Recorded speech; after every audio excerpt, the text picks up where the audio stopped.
دوستان عزیز سلام، در خدمتتون هستیم با ویدیوی اول از آموزش اندیکاتورهای کاربردی. در این ویدیو با اندیکاتور الیگیتور آقای بیل ویلیامز آشنا خواهیم شد. اندیکاتوری که مثل یک قطب نما عمل میکنه و به همون کمک میکنه تا بدونیم چه زمانی وارد بازار شویم، در کدام جهت معامله کنیم، کدام سیگنال ها گرفته بشه و کدام نادیده گرفته بشه. پیشنهاد میکنم این ویدیو رو از دست ندین و تا انتها با بنده همراه باشید.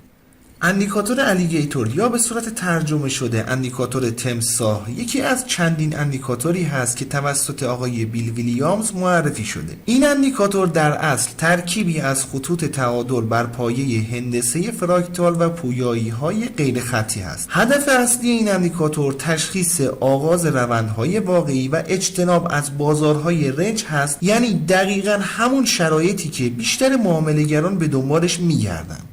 اندیکاتور تمساح دوستان از 3 خط رنگی تشکیل شده که هر کدوم نمایانگر میانگین متحرک از تایم فریم های مختلف هست. به صورت پیشفرض متد این میانگین های متحرک بر روی اسموتر تنظیم شده و پرایس اون هم بر روی مدین پرایس قرار داده شده. اگه با این اصطلاحات آشنا نیستی یا دوست داریم به صورت کاملا اصولی با میانگین های متحرک آشنا بشین، پیشنهاد میکنم ویدیو شماره 13 از آموزش گام به گام تحلیل تکنیکال که لینک ویدیو رو براتون در قسمت توضیحات ویدیو قرار میدم رو پس از پایان این ویدیو حتما مراجعه و تماشا کنید. برای انداختن اندیکاتور روی چارت در متا تریدر باید از سربرگ اینزرت وارد قسمت ایندیکیتورز بشیم، بعد در کشو باز شده به قسمت بیل ویلیامز مراجعه کرده و در کشو باز شده اندیکاتور الیگیتور رو انتخاب کنیم، بر روی چارت قرار داده میشه. در تریدینگ ویو هم باید به قسمت ایندیکیتورز مراجعه کنیم، بعد در تب سرچ بار عبارت ویلیامز الیگیتور رو وارد کنید. اندیکاتور رو بهتون نمایش داده و با کلیک روش میتونید بر روی چارتتون بندازین. و اما خط سبز رنگ که بهش لیپس هم گفته میشه یه میانگین متحرک با پریود 5 دوره هست که به اندازه 3 کندل شیفت داده شده به سمت جلو. یعنی اگه ما بیایم و یه میانگین متحرک با این مشخصات بر روی چارت بندازیم میشه همین خط لیپس یا لب تمساح.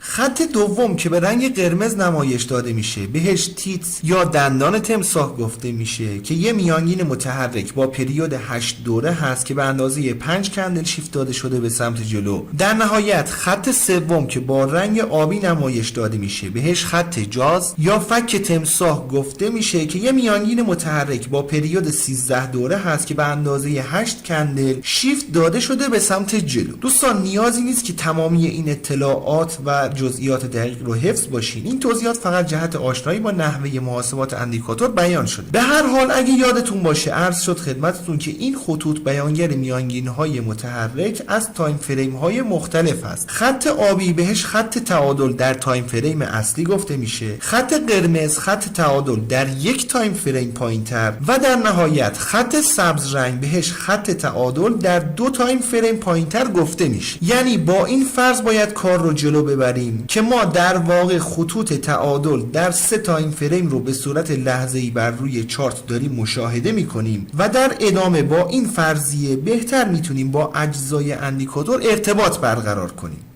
در تفسیر شرایط بازار اندیکاتور تمساح معمولا تصویری زنده از رفتار بازار رو بهمون نشون میده و بدین منظور آقای بیل ویلیامز حالات مختلف بازار رو به 3 حالت مختلف تقسیم بندی کرد. وقتی که هر 3 خط در هم تنیده باشن یعنی تمساح در خواب رفته، این وضعیت نشون دهنده بازار رنج یا فاقد روند هست و قاعدتا در این زمان نباید اقدام به معامله کنیم. هرقدر خواب این تمساح طولانی تر باشه به تعبیری گرسنگی اون بیشتر میشه و در صورت بیدار شدن و برای اینکه بتونه خودش رو سیر کنه به دنبال شکار میره و حرکات قوی‌تر و پرشتابتری در بازار رخ میده. ولی در صورتی که خواب تمساح کوتاه‌تر باشه هنگامی که بیدار بشه ممکنه با شکارهای کوچیک هم قانع بشه. دقیقاً این تئوری رو در تحلیل تکنیکال و سبک‌های مختلف پرایس اکشن به کرات بیان شده، ولی اینجا از تمساح به عنوان یک موجود زنده خیالی یاد میشه و در قالب نمایشی سعی شده که مفاهیم انتقال داده بشه.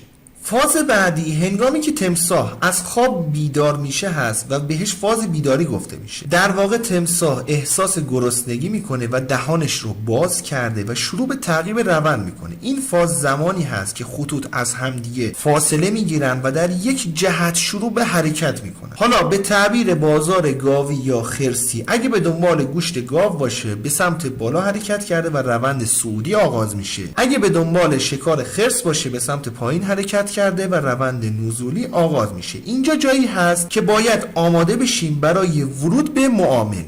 در نهایت فاز بعدی که بهش فاز شکار هم گفته میشه زمانی هست که این خطوط از همدیگه فاصله میگیرن و یه گپ بین این خطوط مشاهده میشه. اینجا نشون میده که روند قوی در جریان هست و بهترین محل برای اضافه کردن حجم معاملات یا اگر به صورت مولتی تایم فریم کار کنید بهترین محل برای معامله در جهت روند خواهد بود. در نهایت فاز آخری هنگامی هست که تمساح سیر شده و یواش یواش علاقش به شکار کمتر میشه. لبها یا همون خط سبز رنگ به فک خودش یعنی خط آبی رنگ نزدیک میشه و مجدد تمساح وارد یه خواب میشه و در همتنیدگی خطوط رو ما مشاهده میکنیم. اینجا دوستان جایی هست که باید به فکر برداشت سود باشیم و آماده برای شکار فرصت بعدی. اگه معامله ای انجام شده باشه اینجا باید سیو سود انجام بشه. اگر هم معامله ای نداشتین اینجا جایی هست که باید صبر کنید تا دوباره برای شکار فرصت بعدی اقدام کنید. شناخت این فازها دوستان در تحلیل شرایط بازار بهتون کمک میکنه تا زمان مناسب برای ورود یا خروج از معاملات رو تشخیص بدید. مومنتوم بازار رو بررسی کنید و در بهترین محل در جهت روند اقدام به معامله کنید.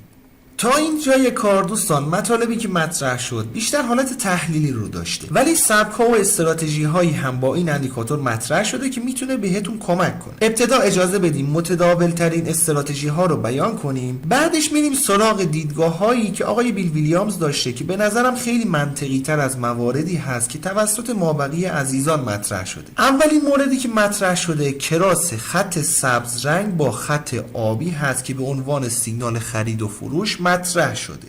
با این تفاسیر در این محدوده که کراس صعودی این دو خط رو داشتیم باید اقدام معامله خرید کنیم. در این قسمت که کراس نزولی رو داشتیم اقدام معامله فروش. خب اگه دقت کنید اولا سیگنال هایی که صادر میشن بسیار تأخیری هستند و زمانی ما سیگنال ها رو دریافت میکنیم که حرکت بسیار بزرگی از روند فعلی رو از دست دادیم. موضوع بعدی هم که مطرح هست الان توی این چارت فاصله خطوط از هم زیاد هستند و طبق توضیحات اصلا حالت رنج یا خنثی ما نداریم، ولی اگر در یک حالت رنج یا خنثی قرار بگیریم بخوایم با این روش اقدام معامله کنیم سیگنال های فالس زیادی رو دریافت خواهیم کرد. فکر میکنم با بنده هم نظر باشین که این سیگنال ها بسیار تأخیری هستند و خیلی به درد نمیخورن. لذا برای حل این مشکل یک دیدگاه متفاوت مطرح شده. دیدگاه دومی که مطرح هست و یه مقدار دید تحلیلی مناسبی هم نیاز هست که باهاش کار بشه اینه که برای سیگنال خرید بعد از اینکه مومنتوم بالایی در بازار مشاهده کردیم که خطوط از هم فاصله گرفتن و یه گپ رو داریم مشاهده میکنیم، زمانی که قیمت شروع به اصلاح میکنه بایستی وارد معامله بشیم. یعنی زمانی که قیمت شروع به اصلاح کنه و بیاد بالاتر از خط قرمز رنگ یا همون دندان تمساح بسته بشه این حالت رو شروع یک روند اصلاحیه میدونیم و میتونیم در خلاف جهت روند اقدام معامله کنیم. برای معامله فروش هم بالعکس هست. هنگامی که یک گپ بین خطوط مشاهده شد بعدش قیمت به سمت پایین حرکت کنه و بیاد خط قرمز رنگ رو بشکنه یا به اصطلاح پایین تر از دهان تمساح کلوزش رو انجام بده میتونه شروع یه حرکت اصلاحی باشه و امکان ورود به معامله وجود داره. این حالت ها دیدگاه های خیلی مهم رو بهمون میدن. دیدگاه اول اگه نخواهیم باهاش معامله کنیم اینه که با مشاهده چنین حالاتی بایستی انتظاره به خواب رفتن تمساح یا همون ورود بازار به یک حالت تثبیت رو داشته باشیم. ولی اگه سایر فاکتورهای تحلیلی تکنیکی هم تایید کنن میتونه باعث تغییر روند هم مثل این قسمت بشه. حالت دوم که بیشتر به درد افراد حرفه‌ای میخوره زمانی هست که شما یک ناحیه مقاومتی یا حمایت یا سطوح عرضه و تقاضا یا هر سطحی که باعث بازگشت قیمت میشه رو شناسایی میکنید. بعد برای ورود به معامله میتونید از این روش استفاده کنید که یک روش مناسب و در جهت اطمینان خواهد بود. بسیار خوب، بپردازیم به دیدگاه هایی که مناسب و کاربردی هستند. اولین کاربرد دوستان، اگه یادتون باشه عرض شد خدمتتون که خط آبی رنگ یا همون فک تمساح یک خط تعادلی در تایم فریم اصلی هست. بنابراین با توجه به این دیدگاه ما بالای این خط فقط مجاز به خرید هستیم، پایین این خط هم مجاز به فروش. ولی سوالی که شاید مطرح بشه اینه که در این جور مواقع که قیمت بالا و پایین این میانگین متحرک نوسان میکنه تکلیف چیه؟ برای این جور مواقع هم دیگه شما یاد گرفتین که فازهای تثبیت رو شناسایی کنید. به سادگی میتونید شناسایی کرده و در این جور مناطق منتظر شکار بعدی بمونید. و اما استراتژی بعدی برای ورود به معامله هست. آقای بیل ویلیامز این سری از اندیکاتور فراکتال هم کمک گرفته در این استراتژی. این که اندیکاتور فراکتال چی هست رو انشالله در ویدیوی بعدی به صورت کامل معرفی و بررسی خواهیم کرد. به محض انتشار ویدیوی مربوطه لینک ویدیو رو براتون در قسمت توضیحات ویدیو قرار میدم. پیشنهاد میکنم حتما مشاهده کنید. تو این استراتژی اعلام شده زمانی که تمساح شروع به باز کردن دهان خود میکنه، با مشاهده اولین فراکتال میتونیم اقدام به معامله کنیم. برای معامله خرید باید فراکتال نزولی مشاهده بشه، برای معامله فروش باید یه فراکتال صعودی مشاهده بشه. ما در این چارت دو تا فراکتال رو داریم که در این محدود سیگنال خرید رو دریافت کردیم و بعدش قیمت حرکتش رو به خوبی انجام داد. حالا دوستان به این قسمت توجه داشته باشین. دهان تمساح در حال باز شدن بوده ولی توی این محدود فراکتال نزولی تشکیل نشده و بعدش دوباره خطها قاطی شدن. مجدد در این محدوده دهان تمساح باز داشته باز می شده ولی تا این محدوده فراکتال صعودی مشاهده نمیشه تا اینکه خطها به بالاتر از خط آبی میرن، دو فراکتال نزولی تشکیل میشه و بعدش قیمت به سمت بالا حرکتش رو انجام میده. باز اگه نخواین از این فراکتال ها در جهت ورود به معامله استفاده کنید، آقای بیل ویلیامز گفته که با شروع یک روند جدید یک فراکتال بالاتر از دهان تمساح تشکیل بشه، اون موقع روند صعودی یا نزولی مورد نظرمون تایید شده و در جهت روند غالب میتونید اقدام به معامله کنید. مورد بعدی، هنگامی که در یک روند خنثی قرار میگیریم بدون اینکه بخوایم از فراکتال ها تاییدیه بگیریم، آقای بیل ویلیامز میگه که باید یه فراکتال خارج از دهان تمساح شکسته بشه، اون موقع روند تایید شده ای رو داریم. تو استراتژی قبلی گفته شد که یه فراکتال داشته باشیم روند تایید شده، ولی این سری توی این استراتژی که بیشتر به درد افراد کمریز کم میخوره اینه که زمانی میتونیم بگیم روند خنثی تموم شده و میتونیم اقدام به معامله خرید یا فروش کنیم که قیمت بیاد یک فراکتال رو خارج از دهان تمساح بشکنه، اون موقع روند اصلی تایید شده.